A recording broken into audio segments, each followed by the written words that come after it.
Good morning, everybody, and welcome to Bacon and Coffee. We got a great show, great guest, and I'm going to start us off with our 30-second countdown.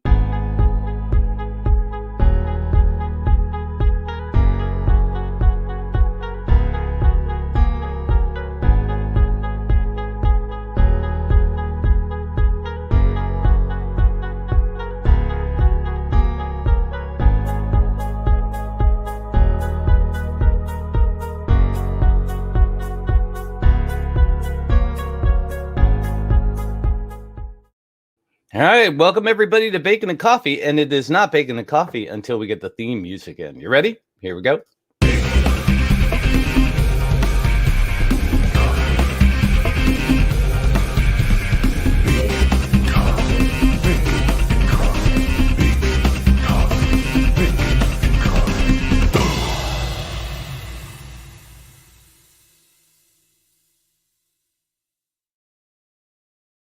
You know, my favorite part about that mic or Mark is the boom at the end, you know? If that doesn't get your heart beating, you're deaf. It's dead. Caffeine, baby. It's digital audio caffeine. I love it. So it's ear caffeine. So welcome everybody to Bacon and Coffee with Mark S.A. Smith. Mark was one of my first guests, and he is going to be a regular. I mean, not only has he been on the Bacon podcast 18 times, but every time he comes on, 17. Well, it's soon. I'm soon to be 18. I'm predicting 18. That's the point. Because you already came up with a new subject to talk about, which is awesome. So, and today we're going to talk about some interesting things. But first, I want to congratulate you, sir, on winning a Golden Globe for your part of being in the winning movie Nomadland. You were a stand-in somewhere. I saw you in the background of one of those scenes, you know, all over the country where people are traveling. And where are you nomad landing it now? Right now, I am located about a half a mile south of SeaWorld. Really? I managed to snag myself a gold pass, so I'm doing my daily walks around Shamuland. Wow. It's actually pretty cool. I drive in there since it includes parking. I can park, walk in. I can do about 4 miles and then hop on some roller coasters. Woohoo! Have a cocktail and go home. That's awesome. So that's my current nomad situation today. Yeah. That's pretty damn fun. It is. Yeah, I'm in a cool little 2-bedroom condo just south of there, and everything's really convenient. I mean, it's kind of fun to be back. I mean, I have been doing this nomad thing for a year now. And it's kind of nice to be in civilization where there's a Trader Joe's and a Whole Foods. Yes. Well, a place where you can buy deodorant and stuff. That's awesome. Yeah, although when you're a nomad, it doesn't matter. I didn't mean to make you spit out your coffee there. Yeah, thank you. I guess that's true. All right. Well, the next thing I want to talk about is I thought we'd start the show off today talking about cancel culture. Now, I don't want to talk about the kind of cancel culture everybody else is talking about. I want to talk about potatoes or green eggs and ham and all that stuff. I want to talk about things that we really need to cancel. For example, I want to cancel my subscription to Boys Life magazine. It's about time. I'm a little old, and I can't find on the internet where to cancel the damn subscription. Have you noticed that it's really hard to cancel these days? In fact, for a lot of these people, for the subscription, they say you need to talk with one of our customer success agents to cancel. You know, right. It's sort of like marriage. Anybody can get married, but it's really hard to get divorced. Really easy to get married, hard to get divorced, right? Yeah. Easy to opt in, hard to opt out. Yeah. Yeah, well, you need to get rid of Boys Life for sure. Yeah, and the reason I say that too is because during the week, all of a sudden I get these pop-ups that say, "Hey, you just paid this company, $50 for something that I bought last year that I didn't even realize I was subscribing to. I bought a plugin for WordPress, and next thing you know, I'm subscribed to it, and it just drives me crazy." So, what do you want to cancel? What I want to cancel is my subscription to the IRS. Oh, that would be. I want to know how to opt out of the taxes. That's. It seems as though our government wants to spend way more than I can make, and I think you have to move to Costa Rica and basically become a citizen down there to kind of get out of it. I may have to do that. I might even consider Belize. Yeah, Belize. I understand. Yeah, I understand. All I need to do is to become a citizen of Belize and show up with $40,000. Is that it? That's not bad. And be 65. Oh, because they don't want me to take jobs. They just want me to bring money. Hey, if that's all it takes, it sounds pretty good to me, It's certainly worth investigating because things are kind of getting crazy, aren't they? They're always crazy. I mean, when Yeah. has it not been crazy? I mean, we've been stuck inside the house for, well, at least I have been. You have been. You've been nomading it. You've I've been been going out. nomading. Yeah. 25,000 miles, yeah, in the past year. Yeah. And I've, basically been stuck in this chair that you see behind me for a year, so it's, That's true. I'm glad it's a comfy chair. yeah, it is very comfy. Yes, it's very comfy. So the other thing I want to cancel, the most important thing I want to cancel, and by the way, I want to welcome everybody who's here. I'm going to look in the comments. If anybody's watching, just say hi in the comments. That way I know you're here and all that stuff, and we can say hi back. And if you got something you want to cancel, put it in the comment. There you go. And again, we're trying to have fun with this. We're not trying to get serious and political. That's not the place to be. No, right. No. Yes. So the best way to handle political issues is to laugh at them. Absolutely, yes. I do that all the time. So don't get pissed off. That doesn't help us any. No. So the next thing I want to cancel, which is uber important, is basically I want to cancel bad human tricks when it comes to sales. Yeah, that's what I want to do. Yeah, because I don't want to be sold that way, and I certainly don't want to sell that way. So let's talk about the stupid human sales tricks that I see, you see, we all see. All right, we're gonna top 10 list. We are going to dive. We're gonna dive right into it, and I'm going to make you the solo guy. There you go. I don't know. You sure you want to do that? But okay. So I do. Yes. All right. So stupid trick number one is, I got my list here, is misunderstanding the purpose of sales. In my opinion, the number one misunderstood word in the world of business is marketing, which is why you need to go buy a copy of this, Brian's latest book, Toilet Paper Math. I love it. So you can actually have a great time with that. Now, I do have a connection to this book. Brian, you asked me to write the foreword, and I just read the foreword preparing for the show. I didn't realize how brilliant it is. There's a lot of really, you buy the book just for the foreword, okay? I would agree. The foreword is amazing. If you just read the foreword, you will get so much value. You're going to get all kinds of epiphanies for sure. But then read the rest of the book, because I actually recommend some things for you to start in the book. But marketing is such a misunderstood word, because people think that marketing is putting up a website, and it's not. That's a tactic. And so let me share with you my alignment with marketing, and then we'll move to sales. So I'm going to read out of actually the last book I wrote, which is a horrible title, From MSP to BSP. And the reason why is because this was aimed specifically at part of the IT world. Okay, so what is MSP and what is BSP? All right.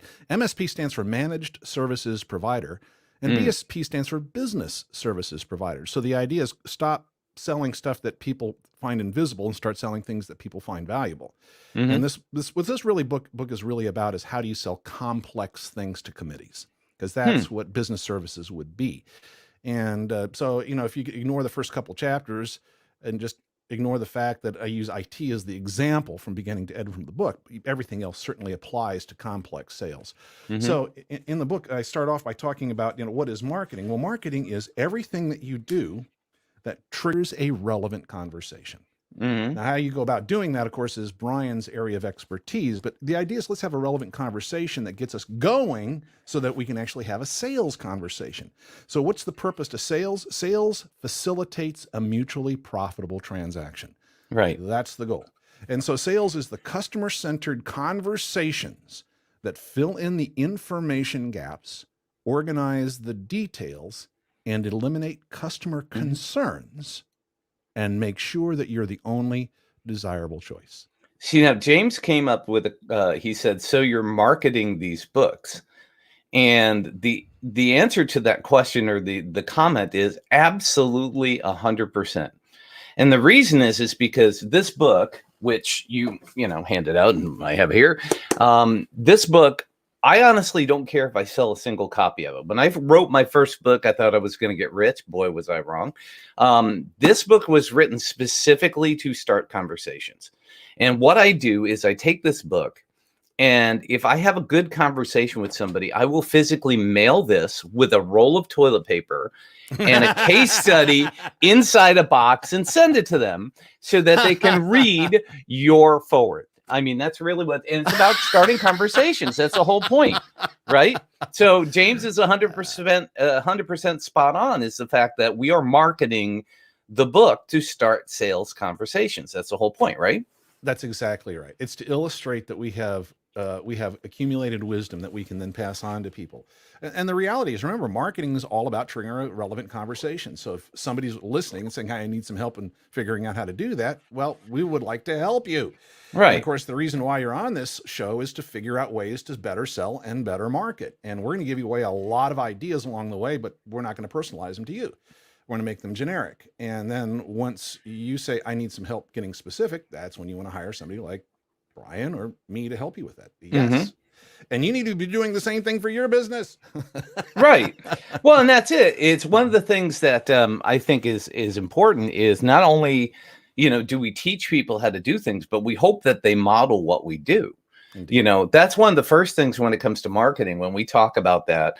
Everything I do for my clients, I do for myself first. Better. Put out content, write great stuff. And what it does is it basically sets the tone. I'm my own petri dish, I hope so yeah. Eat your own cuisine. Exactly. Yeah, exactly. So that's your intention, indeed. All right. So that's number one is understand what sales is really all about. It's about to facilitate a mutually profitable transaction. Now, notice I use the word facilitate, not the word close. Right. And the reason why is because the word close implies manipulation. And today, manipulative sales will get you thrown out and they'll never let you back in. So the reality is nobody closes sales. I've only known one salesperson in my entire 40 years of studying this that actually closed sales. And the reason why is because he had signature authority on his customer's checking account. And how did he get that? He was so valuable. Wow. That his customers trusted him to sell them what they needed and pay himself every day. Wow. That's how much they trusted him. And we'll save that story. Maybe that'll make a good bacon podcast story. It's a good one. It's powerful. Oh my gosh. But until you can write a check or charge your customer's credit card, you can't close anything. What you can do is create a relationship or facilitate that mutually valuable transaction. Because what we want is a fair exchange, or even more, even better, an abundant exchange where people get a little more than they want. When I was in New Orleans, of course, the idea you have a lanyap, which is a little extra thing that's put on your plate that you didn't expect. Kind of a Cajun kind of thing. And as I was driving down the road, I saw that they had the lanyap pharmacy, and I was wondering what they were bonusing. Well, what did they bonus? I don't know. I just asked the question. You didn't stop in? I would have stopped in and just said, hey, what are you lanyaping me? I want to know. Yeah, it could be fun. It could be a lot of different things. It's on Charles Street, so Yeah. Right, speaking of wait, one last thing. Speaking of cancel culture, I want to cancel commercials that start with, "Don't take this drug if you're allergic to this drug." How do you know if you're allergic to the drug if you don't take the drug, right? I mean, seriously. We live in a stupidity culture. Yes, we do. I guess on the other side of that, I never see that stuff because I don't watch TV. So I think maybe the thing is TV viewers are the ones that are, let's continue on here. Move on. Yeah. So number 2 is using outdated sales methods. Most people are using sales methodology that was invented in 1887 by John Patterson, who was the founder of NCR. He created the first professional sales school where he taught people how to memorize presentations, canned scripts, and to memorize the book of arguments. Well, the challenge today is you try to argue with a prospect or a customer, and they know more than you do, or at least they think they do, and that's all that matters, and it's over. John Patterson was really quite interesting. He was so influential that in the 1930s, 1 out of 6 executives had been through his school. And we still have a lot of his technology and techniques embedded in traditional sales training. Right. And it just is not effective. Now, Patterson was quite a character. He had this habit of, if somebody pissed him off, he would take their desk, which of course was made out of oak back in those days, out to the parking lot, and he'd set it on fire.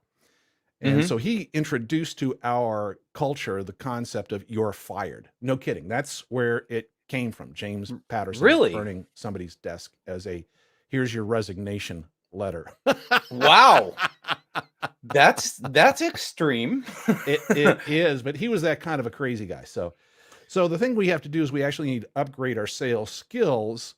And we'll talk a little bit about that in our conversation today. But the point is that this concept of pitching from a memorized script and then overcoming objections is an ancient methodology. It's time to let that one die. I was just going to say that the perfume on the pig is overcoming objections. It's like it is. It is. Yeah, it's a perfume on the pig. It's like you learn how to overcome objections. Well, if you don't know what the objections are before you walk in, then you're missing the boat.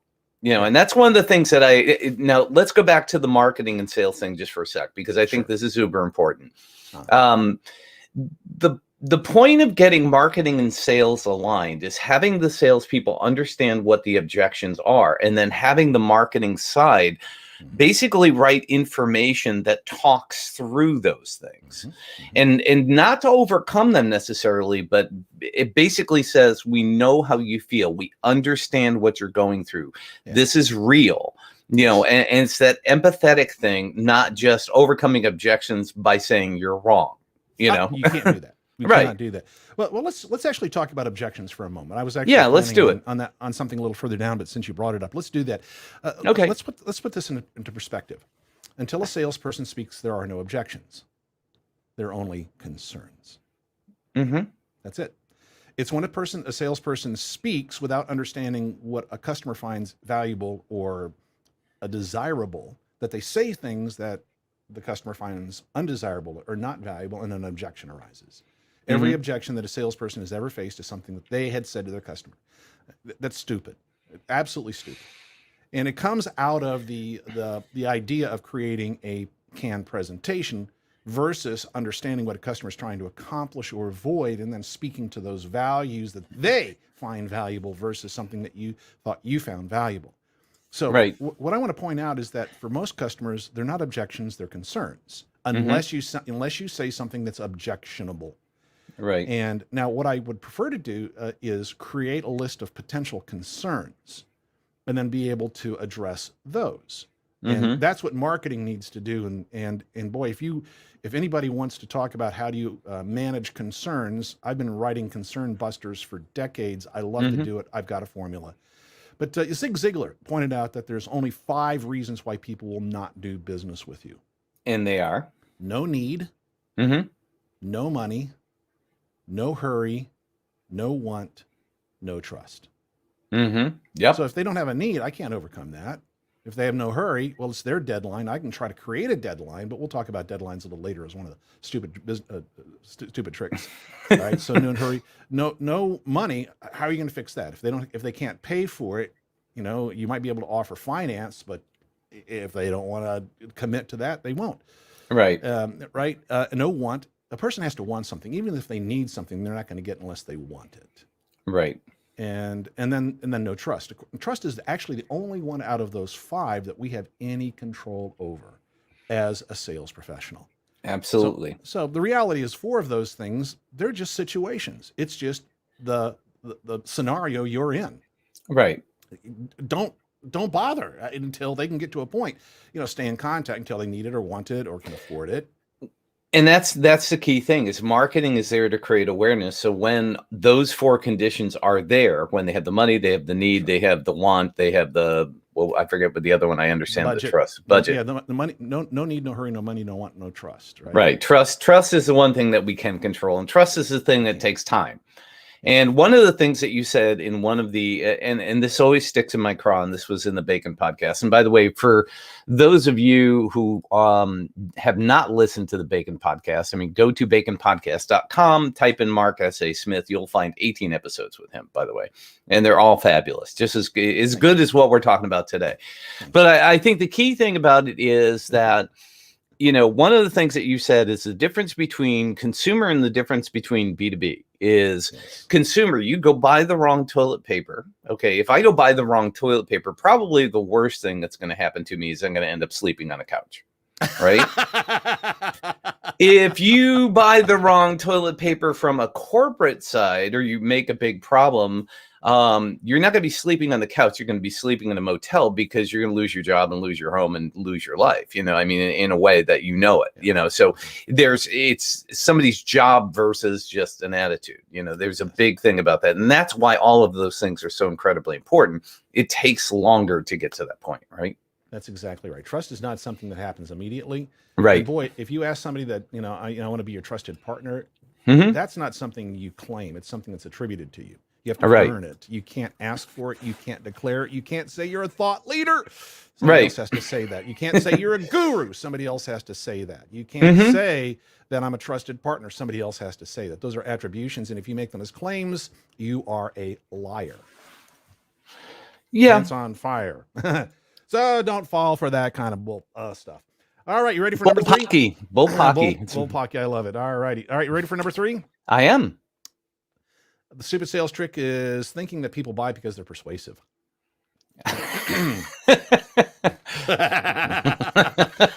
Yeah, I don't think so. Oh, I'm a good salesperson because I've got the gift of gab. Yeah, I don't think so. Yeah. Now, there's 3 reasons. All right, there's 3 components, 3 parts to your success as a sales professional. All right. 50% of your success is based on your customer motivation. Do they want what you're selling? Do they need what you're selling? Do they find what you're selling desirable? I don't care how good you are. I don't care how cheap you are. If they don't want you, they're not going to buy you. Right. Even if you can go around offering free samples to people all day long. There's going to be a proportion of people that are going to say, no, thank you. I don't want it. I don't want to take responsibility for it. In the world of technology, a common thing was, hey, I'll drop off a demo unit. Let you try it out. And 30 days later, you come back and they haven't even cracked the tape on it. Well, the problem is that customers are going to come up with a reason why they behave the way they did. And so they're going to come up with a reason that this thing doesn't work or it's not right what I want. And so if you drop off a demo unit, it's as likely that you're going to put up a wall to future business as anything else. So don't do that. Stop it. Stupid. Stupid tricks. All right. So yes. 40% of our success is the relationship that we create with our customer. Do they trust us? Do they believe us? Do they think we are acting in their best interest? Do they think we're going to deliver? Or are we going to take their money and run? And I don't care how motivated they are to buy. If they don't trust you as a vendor, they will buy it from somebody else. Right. Yep. And it's 40%. Okay. And then 10% of our success is the product, because let's face it, there's a lot of other ways for them to accomplish their objectives. You're just one of them. And you're not the only one of them. And you might say, well, Mark, that's just not necessarily true. I mean, there are people that they have to buy power, they have to buy water, they have to buy sewer. No, there's a lot of people off the grid. There is no one thing that people must buy from you. Sorry, it ain't going to happen. So the problem is that most sales people put all of their attention on the 10%, the product. When the reality is the heart of selling is the 90%. Understanding their motivation and creating a relationship that's trusting. And when you can take your focus off the product and put it on the relationship and motivation, you can sell all kinds of things. Right. And yeah. And obviously, I mean, one of the things I focus on the most is building the relationship and building the trust between using marketing to build trust for the salespeople with their current clients, their past clients, and their prospects. And one of the interesting things that I heard, I play in this space called Lunch Club. I don't know if you jumped on yet, but there's 2 new things: is Lunch Club and Clubhouse are 2 different things. Oh, I see. All right. Yeah. So Lunch Club, basically you go out and you have just random meetings with people, and you do it on Zoom or their platform. And one of the first Lunch Club meetings I had was with a gentleman who was working in huge data in large corporations. And he was working with Procter and Gamble, Yum Brands, I mean, a whole bunch of different really big companies, and basically looking at the data behind things. And the question that I asked him that he gave me the answer to, I said, in 2020, what did you see that made companies more successful than not when it came to sales? Great question. And he said to me, he says, here's the thing that I found. He said that the companies that were the most successful, the ones that were spending 70% of their time on focusing on current and past customers and 30% of their time on prospecting. Uh-huh. If they spent 60-40 or 80-20, they were nowhere near as successful. So that means that the companies that were focusing on the current customers and the past customers, and the reason I say past customers are so incredibly important is because you have follow the bouncing customers nowadays, because people are changing businesses, people are changing jobs, people are being let go. And one of the things I've noticed, Mark, which is interesting too, is when it comes to the large companies that I work with when we're doing email broadcasts, okay, you will find very, very few people, because they built up a know, like, and trust. They started off with a list that was just like mishmash. It was junk. And then, so what we did is we rebuilt everything with their current customers and their past customers. Anybody who's ever bought from them. The number of people that unsubscribe to that are pretty small. I would say it's like 0.2%, very small. The number of people where it bounces is relatively big. It's about 2.5%. Yeah. Meaning that in fact, it'll probably be about 2.5% per week. Yeah, well, that's what happens. I mean, it's like changing constantly. It's huge. Yeah. And so, but one of the things I think that's missing from this, when you're talking about those components, is that trust factor. You've already built up the trust with the person that's left the business. Why would you not want to go find out where they moved to and start having a conversation with them? Right, which is one of the reasons why we love LinkedIn. It's a way for us to stay in contact with people as they move. Exactly. Because their LinkedIn profile stays the same, their email address will change. Well, Jay Levinson, as you mentioned a little earlier, J. Conrad Levinson, who I was honored to write 3 books with back in the 90s before he passed on a couple of years ago, he says that we need to spend about 60% of our time with current customers, 30% of our time with past customers, and 10% of our time with new customers. And so he agrees with those kind of ratios. And, customers that have left are 17%. This was Scott Gross found this in his research, that 17% of your lost customers will come back if you just ask. Right. Their situation has changed. They're ready to come back and do business with you because you're a known quantity. So you have way better close ratios with your lost customers than you do with prospects. Customers. Right. Prospects. Right on. Yeah, and the one thing about Jay's thing is I don't necessarily disagree with it, but the thing about it is he wants you to focus more on the people that already know, like, and trust you. But in the B2B space, that is you still have to find those new niches and things that it's a little bit more, I think, a little bit bigger on the prospecting side, because you do have to find ways to get your message in front of new people to create opportunity. Indeed. Well, the idea is we have to grow our customer base, but we also have to grow our customers. Right. And one of Jay's principles was, once you have a relationship, you can sell them anything that they trust you to sell them.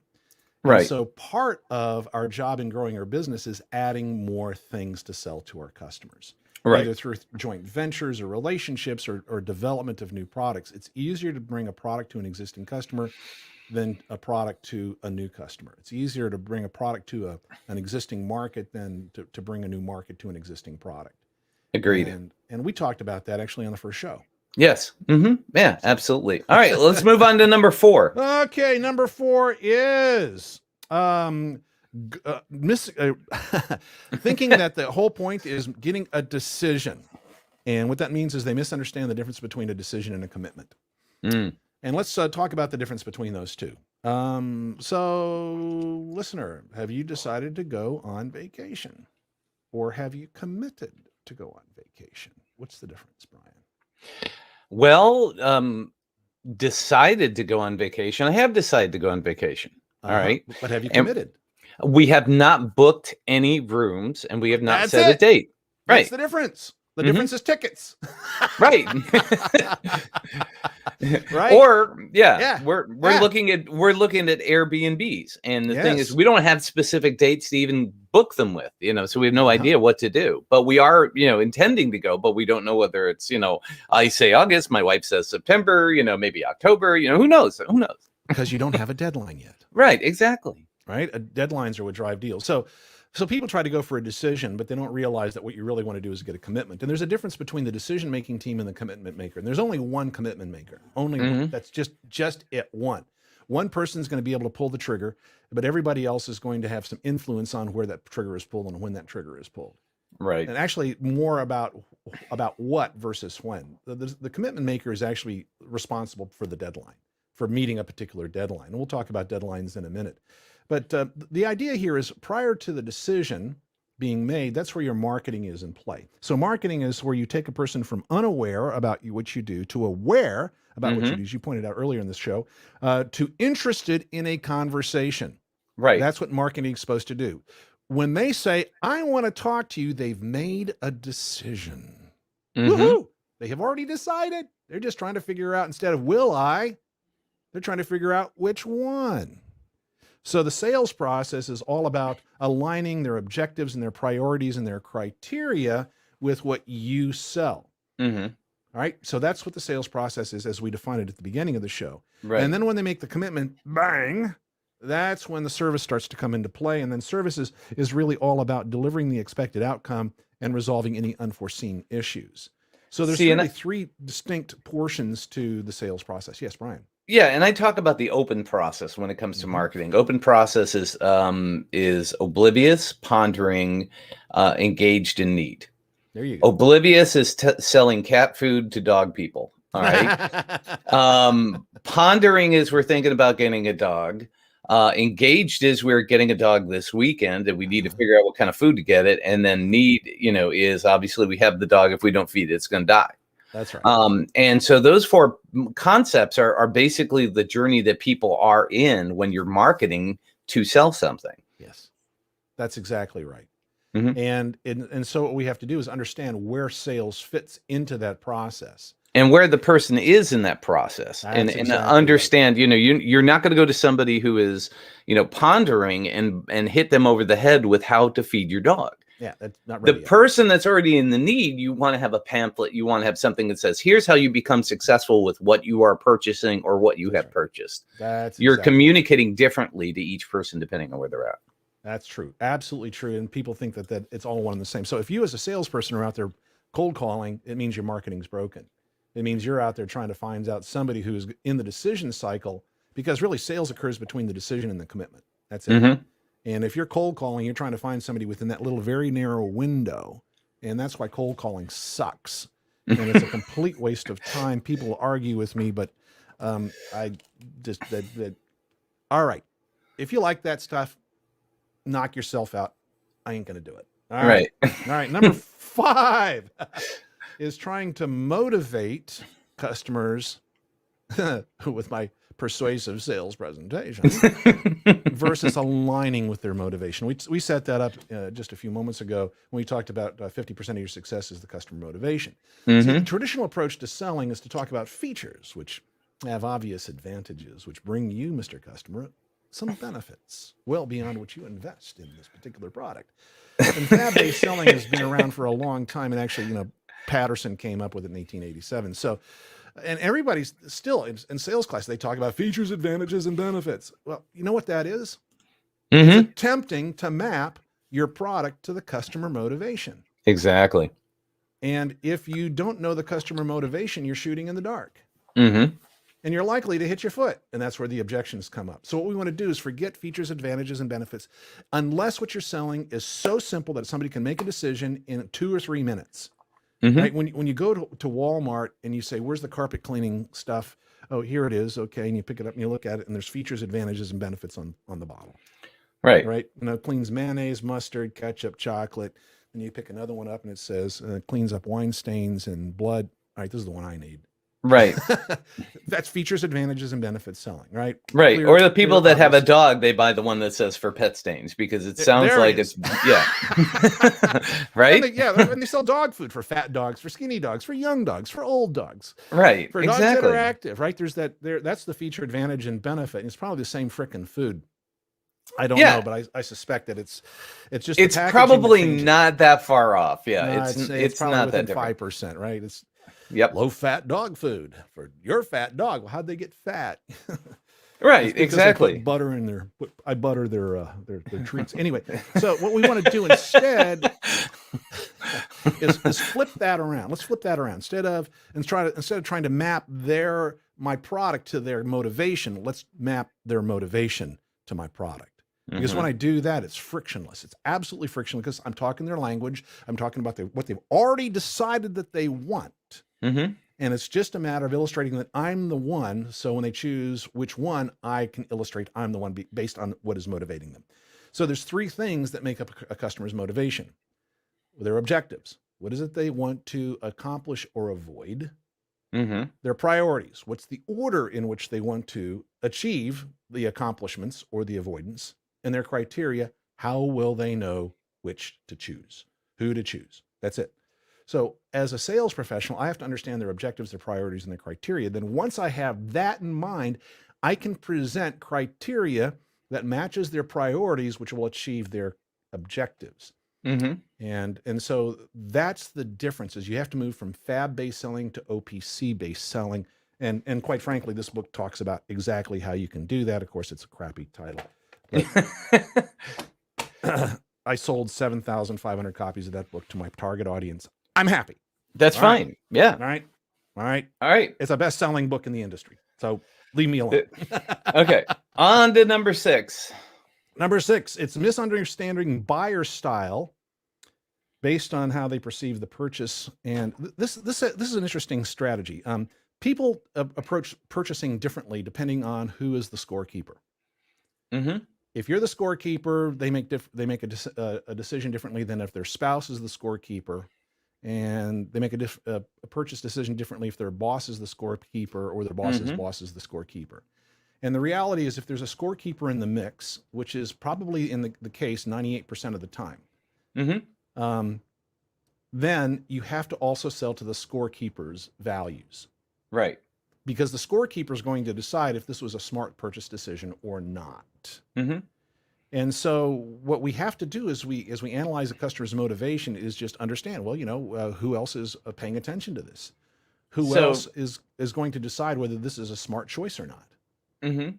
Yeah. So one of the things, and that is so, spot on. One of the things that I do is whenever I meet anybody, and I do this via LinkedIn, I use a tool, and we've talked about the perfect sales strategy before. It's when you meet somebody, you should keep data on them. Yes. No matter what. I mean, the first thing I do when at lunch club, when I'm in networking groups, I bring them into my CRM. Yeah. That's the first thing I do. The next thing that I do is I use a tool called Crystal. It's not perfect. It's not perfect, but it's better than dang good. And it's not something that, so what I can do is at least get a sense of what happens. And the reason I bring this up is because way back in a process, I had 2 people that were running the company, and I was trying to figure out who's the goalie and who's the scorekeeper, and trying to figure it out. And when I did the process, what I found is one person was an S and one person was, high D. D driven, S skeptical. Yeah. Okay. That's right. Yeah. So the skeptic says, well, I don't want to do anything. I want to figure out the plans for next year. Okay. I don't want to move. I just want to know what our plans are moving forward. The D says, I want results today. Yeah. So how do you deal with somebody that wants to plan for the future and somebody that wants results today? And the way that go ahead. I want to hear your answer first. Answer. I want to hear your answer because you've already talked about it. Tell me what it is. So the answer to the question is what you do is you provide them results quickly, but then you, instead of waiting a year, do it in quarters. Yeah. So say, we're going to, instead of doing this in an annual basis, here's the results I can deliver in a short period of time, and then we'll measure it and modify it based on the first quarter, and then we'll modify it again on the second quarter. And by the time we get to that annual, you will have a completely different way of doing things that will be more successful, because we'll incrementally make the changes, but still deliver results. Right on. Yes, you and I are on the same page. I was going to say phased deployment. Yep, exactly. Yeah. Phased deployment. And what happens is with phased deployments, the skeptic can handle the risk, because we have a low risk starting point that we can deliver some results. So the D gets the results and the skeptic has limited risk. And then from the first phase of results, then we can scale to the next phase and we get results until and by the way, this is how you also increment yourself from an introductory to multi-million-dollar deals, is always through phased approaches. In fact, I'm doing a class on that. I'm doing a master class. We're going to start the end of this month. Awesome. On how do you do 6-figure deals. So listener, if you're interested in learning about how do you do this kind of thing, it's a 12-month masterclass. We meet 3 times a week. I'm sorry, 3 times a month. And you are the case study. We're going to build a 6-figure deal for you. You're gonna close it. You're gonna execute a 6-figure deal, and we're gonna show you exactly how to do it, make it a repeatable process. It's a deal. It's $1,000 a month for 12 months. So they go to bijaco.com to find it? Nah, Or? you reach out. Actually, it's not on Bijaco because I'm partnering with another company to deliver this. Mm-hmm. And so they're doing the primary marketing, and but just reach out to me and I'll be glad to tell you all about it. It's an astounding program. 12 people will participate. We're going to close 12 six-figure deals in the next 12 months. Yeah, just So find 12, Mark 12, S.A. Smith on LinkedIn. He will answer that. Well, that's right. You can count on that. I will. Yeah, and So, one of the things is, keep in mind, he is a nomad. I mean, he's living in nomad land, so he That's might right. be walking around Shamu all day long and not get back to you immediately. Yeah, you might be surprised if you text me. You might get a picture of me, and standing in front of a roller I want to coaster or see something. you and a whale together. I just want to see you. Okay, I'll work on that. I'll And work on it. we've talked about whales. That was We one of the do. podcasts. Indeed. We've talked about that. Yeah. Now, the nice thing about being a nomad is you're always happy. Yeah, exactly. Right. But Yeah. try the veal. He's here all week. All right. right, On you to ready for number seven. I am Un- ready. Unnecessary discounting. Ooh. Salespeople give away so much money unnecessarily. Mhm. And you don't have to discount to get deals. You don't. Because if you illustrate the value and people think that what you're offering is a deal, you don't have to discount. Now, unfortunately, there is a segment of the population that believes that discounts are required. And okay, if you're selling to that group of people, mark it up so you can mark it down. That's fine. For example, my oldest daughter, Christina, worked for American Warehouse Furniture, which is pretty much nationwide. Mm-hmm. And you walk into American Warehouse Furniture and things are on sale. And they will tell you, well, this sale lasts until Friday. Mm-hmm. And so you better buy it now because it won't be on, this sale ends on Friday. Well, what do you think happens on Saturday? The sale starts again. It's a new sale. Right. Exactly. Well, and it's They have 52 sales a year. It's the ongoing joke in our house. It's like, honey, did you know that Kohl's is having a sale this week? It's like, No, and duh. yeah. And the only time we ever ordered anything is when they send us the catalog in the mail that you peel off the sticker and it says 30% because you're going to get it sooner or later. So we wait for the 30% and then we place an order. And say with BB&B, right? Bed Bath and Beyond. Right. You save. You walk in there, and of course they ignore the expiration dates on all their coupons, which is stupid. I would never ever permit that as a business rule, because the reason why you have expiration dates is to urge people to move forward. It's a built-in deadline. Right. And what they've done is removed one of the reasons why you do couponing. Right. Exactly. Yes. The urgency. That's okay. But BB&B has a lot of issues. I've ran into a real story with that, and there was one time I was setting up and I, trying to get a customer to come on. And I told them my monthly cost, and I said, this is the monthly retainer, and I recommend 3 months because it takes 3 months to go through this. The first month is discovery, the second month is strategy, and the third month is implementation. It takes a while to find out what you're, what are you doing right, what are you doing wrong. The next thing is, okay, how do we make the changes? What are we going to do? Let's agree on that. And then the third one is, okay, let's execute it, test it, and see what works. Yeah. And if it's successful after the third month, usually you're going to get an ROI big enough to pay for everything that you've done, right? Yeah. If they follow along with the bouncing ball, right? Sure. But I had a customer come to me and said, "Hey, if I pay all 3 months up front, would you take basically 60%?" And I said, "No. The reason I won't do that is because, number one, I need to make sure you're going to make it past month one." Because and to be honest with you and the audience, that customer didn't make it past a month. Well, I can see why. Yeah, because they did not want to commit to the things that we were talking about. They didn't understand value. No.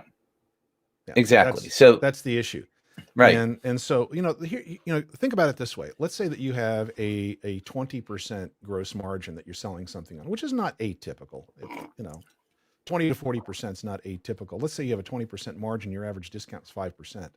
Mm-hmm. Well, just by stopping discounting, you can increase your profitability by 25%. And that money drops straight to the bottom line because you don't have to sell another single thing to get that. It's just a matter of stop discounting.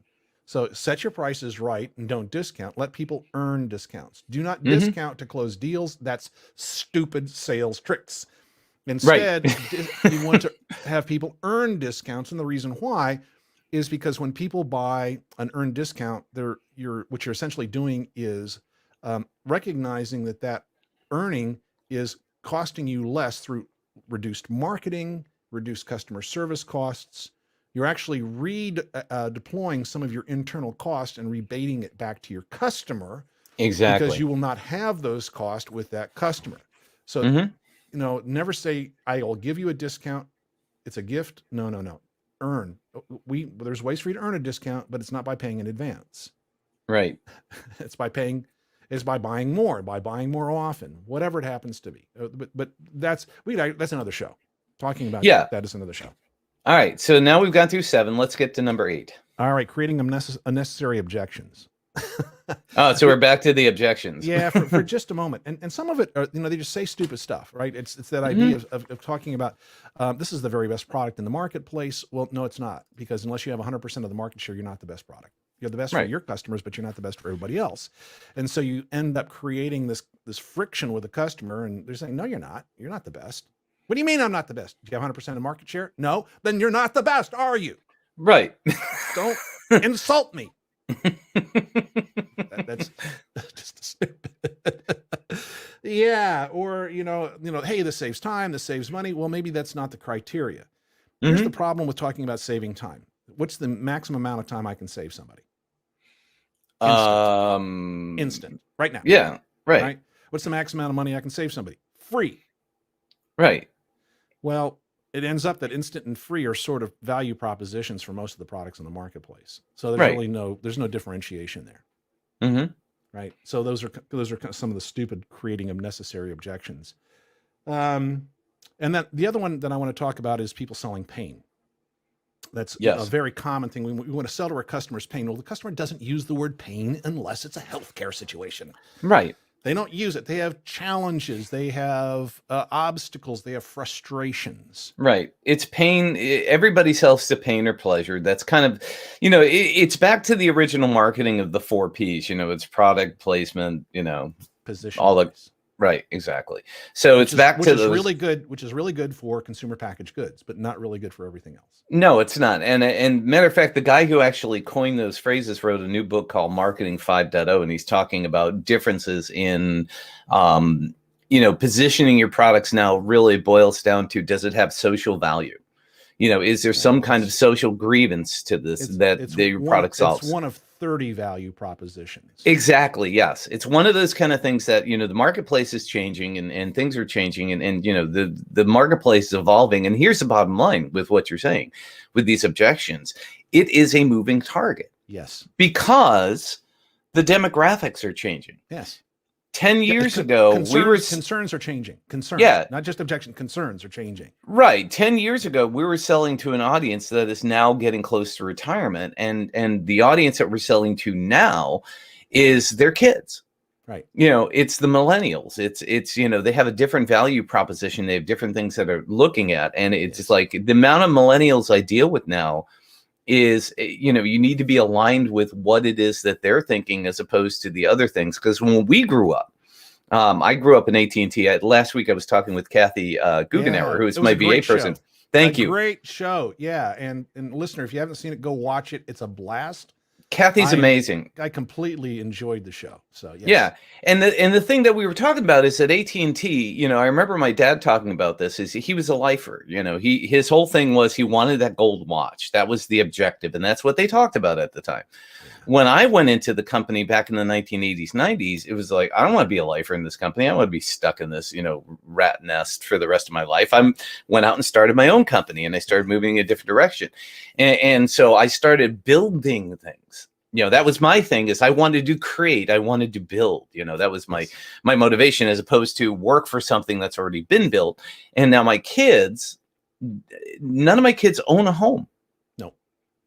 They don't, half of them don't own cars. Hell, I don't own a home. Yeah, I know. But what I'm saying is that, that's the value propositions and what they think is important is so different, Well, here's the key difference, is that millennials refuse to let possessions possess them. Exactly. Whereas that was a boomer belief, is that you needed to own the things that were important to you. Well, right. There's only one thing. There's only one asset that I own that's of any value. It's my car. Mm-hmm. And it possesses me. I've got to go feed and water it, and right. And then down to the next level is my guitars. Yeah, exactly. I am no longer possessed by my possessions, except when it's time to load in and load out. Yep. And that's exactly it. And that's one of the things I'm learning to adapt to is like, less is more and more is less, That's exactly right. Well, what you're saying is really important because the value propositions that people respond to are becoming very different. Right. Gen Z is really driving things in a new way. For example, Nestle has declared that by 2024, which is only 3 years away, 1,000 days away, that they will only be sourcing cage-free eggs for their food products, because that's an important social consideration for Gen Z. Right. And if you think, you mean you're buying more expensive commodities to make somebody happy versus to make it cheaper using traditional egg farming? Are you out of your mind? No. People are willing to pay for that. And the difference between conventionally farmed eggs and, top of the line, socially significant and eggs, I mean, it's like 3 times the price. Yep. Wow. Yeah. But the difference is pennies. Well, I don't know if it is or not, but they can certainly sell a lot more. Right. Well, or set at higher prices. Right. Well, and that's the whole thing is you have to be able to adapt to all of those things. Indeed. You have to be aware of it for sure. Right. So that was number 8 or number 8? Yes, is creating unnecessary objections. That was kind of a fun rabbit hole. That was. That's why I love talking to you, because everything's a rabbit hole. And it is. And the thing is sooner or later we're going to find the damn wabbit. Kill the wabbit. Kill the wabbit. Pesky wabbit. All right. Oh, yes. Number 9. Number 9. Number 9. Number 9. Number 9. These references. Yes, indeed. The ninth one is misalignment with customer identity. Customers purchase to support their identity. And it happens in the business to business world, happens to business to consumer world. Yep. So they buy things that support their identity or the identity that they're wanting to assume. And a lot of salespeople miss out on misaligning because they misalign with that customer's identity. If you're selling to the corporate world, you got to act corporate. You have to use proper language. You can't swear. You need to show up in corporate uniform. You need to look like the boss or the boss's boss, because keep in mind that nobody will ever bring to their boss's inner circle somebody that the boss might feel embarrassed about, and it goes up the food chain. And so, for example, one of my coaching clients, I do CEO coaching, and one of my coaching clients had a contractor that they were using to perform certain services. And this guy had a Moses beard and he liked to wear t-shirts. And she said, there is no way I'm going to put this guy on a Zoom call with one of my execs. And he was so annoyed by that. No, you have to understand. Now, to these execs, that is not the identity they want to be associated with. Right. And it has nothing to do with who you are or how good you are as a person. It's just how things have to be packaged for them to be consumed by people. Right. No, and here yes, carry on. And I want to hear what you have to say. Yeah, I want to flip that just a little bit. And that is, you need to be true to your own brand when you're doing what you're doing. So in other words, be authentic. Be authentic. I am never going to wear a suit and tie. I wear a suit and tie to 2 things. That's weddings and funerals. That's it. Right. That's just those important things. Yeah. But you're showing up in the identity for that, my friend. Right. You proved my point. Yeah. Well, I mean, but those are occasions where you have to do those things. But, when it comes to marketing, I believe in the Steve Jobs side of things. Indeed. He always showed up in jeans and a black turtleneck. That was his thing. That was his brand. Right. And so, and people, basically said that is, I want to buy that level of cool. And so the key question is you have to be authentic to who you are. And the bottom line is if you're trying to market, to larger corporations by putting on a suit and tie, we all know right now that all of us are basically business on top and party on the bottom, right? Count on it, baby. Yeah.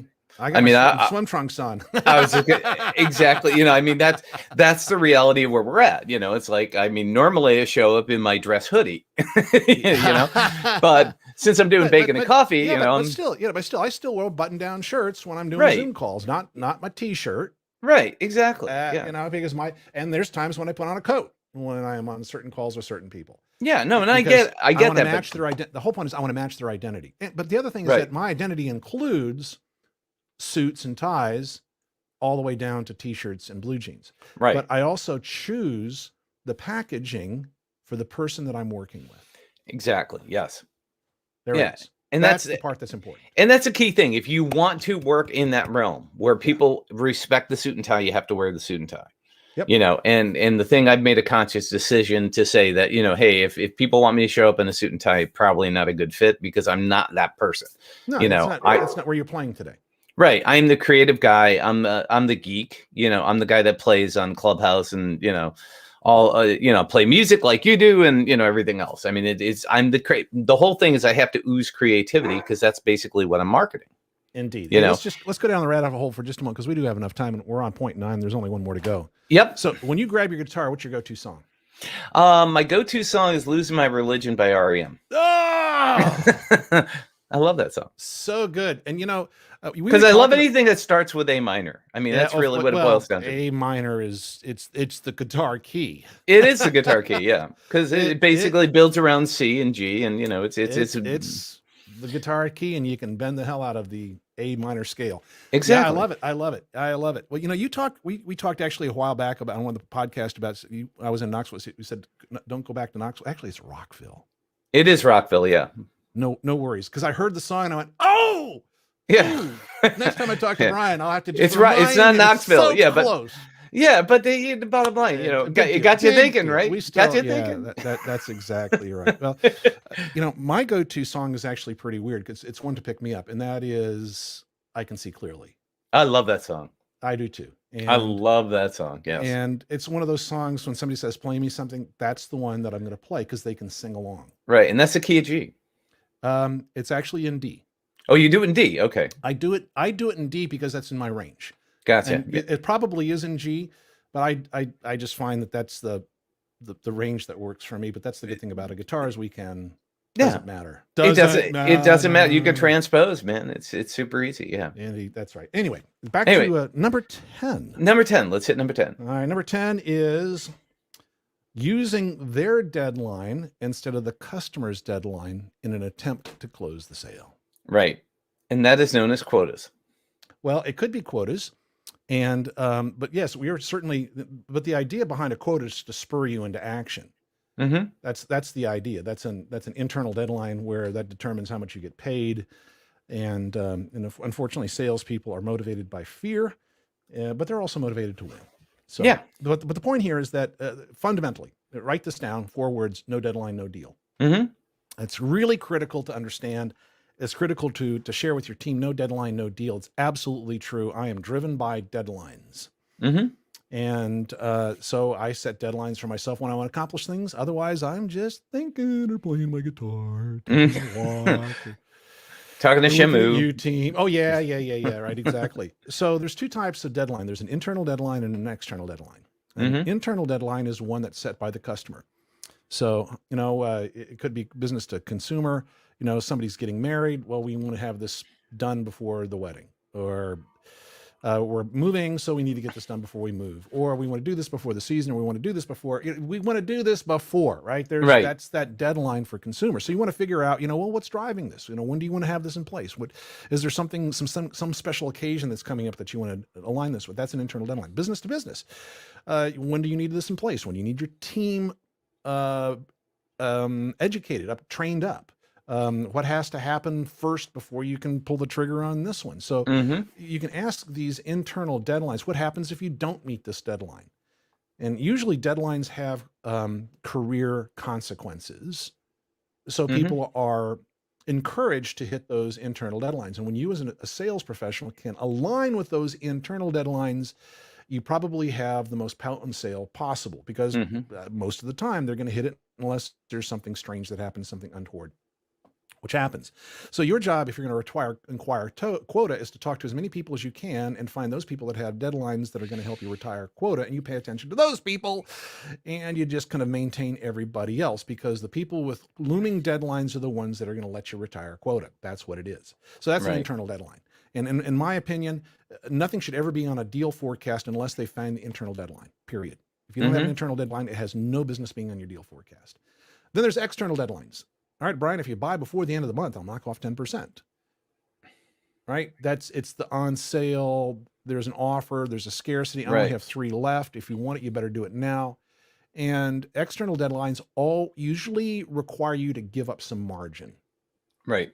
So you want to use internal deadlines whenever you possibly can. Try to avoid the external deadlines because that's a stupid sales trick. Use customers' internal deadlines and you don't have to give up margin. And by the way, the closer the deadline, the more you can charge. Mm-hmm. Yep. Mm-hmm. Yeah, because optimize it. Well, it's this, if you want to send something through the mail and you don't care when it gets there, use a stamp. Right. And the service level agreement's on the stamp forever. Right. It'll take forever for it to get there.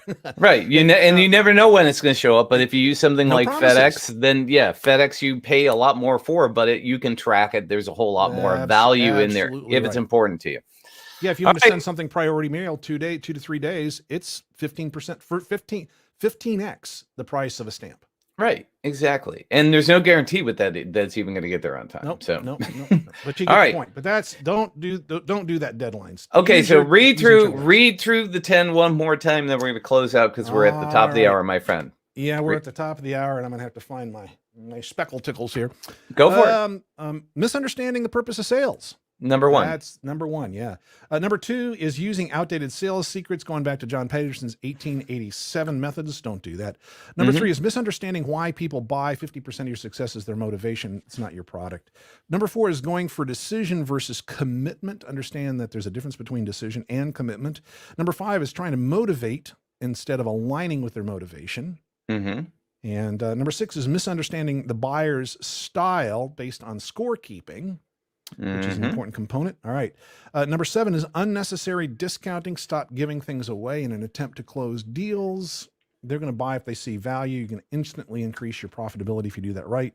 We're going to do a show on that one. Yes, we will. We're going to do a show on discounting. Number eight is creating unnecessary objections by talking about things that customers find objectionable. Number nine is misaligning with customer identity. Up the command chain, you have to match the identity of the customer. Otherwise, they're going to say, nah, this is not me. Number 10 is using your deadline instead of your customer's deadline. And with that, you do those things and you're going to have a massive increase in sales. So listener, how many of those things did you get right? How many of those things do you need to work on? Lots. So with that being said, we have a deadline. We're at the top of the hour. How do people get a hold of you, Mr. Mark S.A. Smith? Probably the best way is just go ahead and reach out to me through LinkedIn. Just say, hey, I saw you on Bacon and Coffee, and I'll be delighted to connect with you and have a conversation with you and get started. Other than that, Google me, Mark S.A. Smith. You got to use the S.A. or you'll never find me. That's right, because there's way too many Mark Smiths. Yeah. The only thing at least people know how to spell it. That's true. How do you spell Basilico? Yeah, trust me, yeah. How do you spell Smith? I don't know. Well, some spell it with an E, They do, or a Y, Smythe. Yeah, Smythe, yes. Basil. As always, my friend, it is such a blast to play and learn and grow and expand. And we will do this again a month from now. I don't know what the date is, but I know it's sometimes close to April Fool's Day. It's the first Saturday of April. We will do this again. Right, exactly. And what are we going to talk about? You'll have to join us to find out. That's right. Business boosting, I guarantee you. Yes, it'll be fun. So with that being said, I'm going to Bacon and Coffee us out with the jingle. And everybody, thank you for coming, paying attention, your comments, your feedback. Share this, do whatever you need to do to get other people to watch Mark and his amazing nomad brain. Thank you, Mark. A pleasure. Thank you, Brian. All right.